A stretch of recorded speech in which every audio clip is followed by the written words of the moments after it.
है हेल्पर बनने की। ऐसी वीडियो में उसको आज लोग था पीट का सब कुछ हुआ, ऐसा होता है। यही तंत्र, यही बड़ी हम लोकतंत्र की हत्या नहीं होने देंगे। इसलिए तो राजनीति में हम के सेवा के साथ संविधान की रक्षा के लिए, लोकतंत्र की रक्षा के लिए, अभिव्यक्ति की स्वतंत्रता को कायम रखने के लिए हम राजनीति में है। अभी ये जो 2 मेंबरों की बात चल रही है, इनको पुलिस ने बताया इनकी लोकेशन कहाँ है, ये इन्होंने वोट डाल दिया या नहीं? अभी हम लोग का क्वेश्चन कर लीजिए, वोट दो क्या पूछा तो हमने इस विधान से बात की है और मैं दिखवा रहा हूँ। हम सकता कि धमका उमका के वोट कहते उनको ऊपर डलवाने डाल। सबसे बात है कि जब गेट वो पार कर तो वो बीच में कैसे हो सकता है?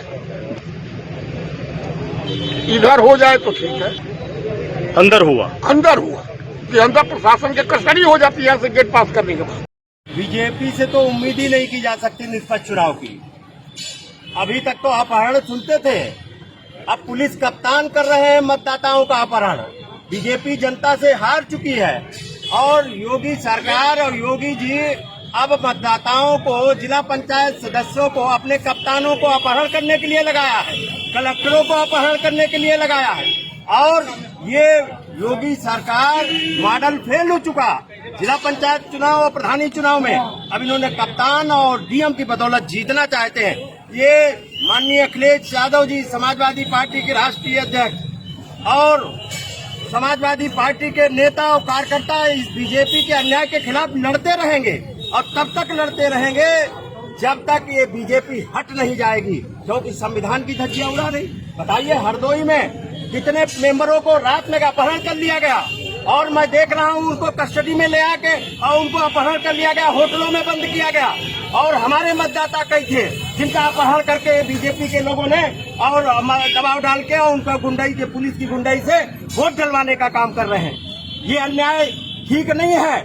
जिस तरीके के हमारे मतदाताओं का अपहरण किया गया है, ये अन्याय हम लोग बर्दाश्त नहीं करेंगे और हम लोग लड़ाई लड़ते रहेंगे बीजेपी के खिलाफ। और कप्तान अपहरण कर रहे हैं, ये तो मैंने कभी सुना नहीं।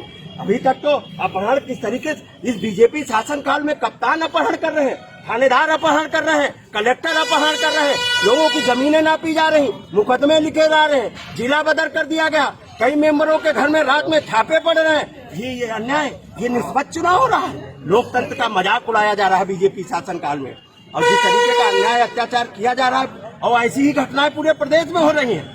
बगल का जनपद कन्नौज है, कन्नौज में भी हमारा बहुमत है, हमारे मतदाता सबसे ज्यादा है। और हरदोई में भी बीजेपी हारी है, बीजेपी से ज्यादा समाजवादी पार्टी के लोग जीते हैं और निर्दलीय जीते हैं। सब हमको समाजवादी पार्टी में वोट देना चाहते हैं, लेकिन इन्होंने हमारे मतदाताओं को भी अपहरण कर लिया है और अपहरण करके इन्होंने रात में धमकाया है। कई मतदाताओं को रात में उठा ले गई पुलिस और उनको अपहरण करके और उनको धमका के वोट लिया जा रहा है। ये लोकतंत्र धमकाने से चलेगा? ये बाबा साहब के संविधान की धज्जियां उड़ा रहे हैं। ये लोकतंत्र में कोई माफी नहीं होती। अब जनता देख रही है, जनता हटाएगी इनको 2022 में और माननीय अखिलेश यादव जी को लाएगी और योगी आदित्यनाथ को हटाएगी। निष्पक्ष चुनाव नहीं हो रहा, कतई निष्पक्ष चुनाव हो रहा है। ये देखे नहीं, अभी मेंबर, हमारे मेंबर हैं जिनका अपहरण कर लिया गया और अपहरण करके उन्होंने रात से गायब कर दिया और उनको जबरदस्ती वोट डलवाया जा रहा। ये निष्पक्ष चुनाव है? मुकदमे लिखे गए और कप्तान और जिलाधिकारी और इनके ऊपर मुकदमे लिख रहे हैं हमारे मेंबरों के ऊपर। हमारे प्रत्याशी के घर नापे जा रहा, हमारे प्रत्याशी दलित बिरादरी के गरीब महिला है, उसके घर की नपाई हो रही कि तुम्हारा घर ढहा दिया जाए, तुम समर्थन दे दो, तुम वापस ले लो पर्चा।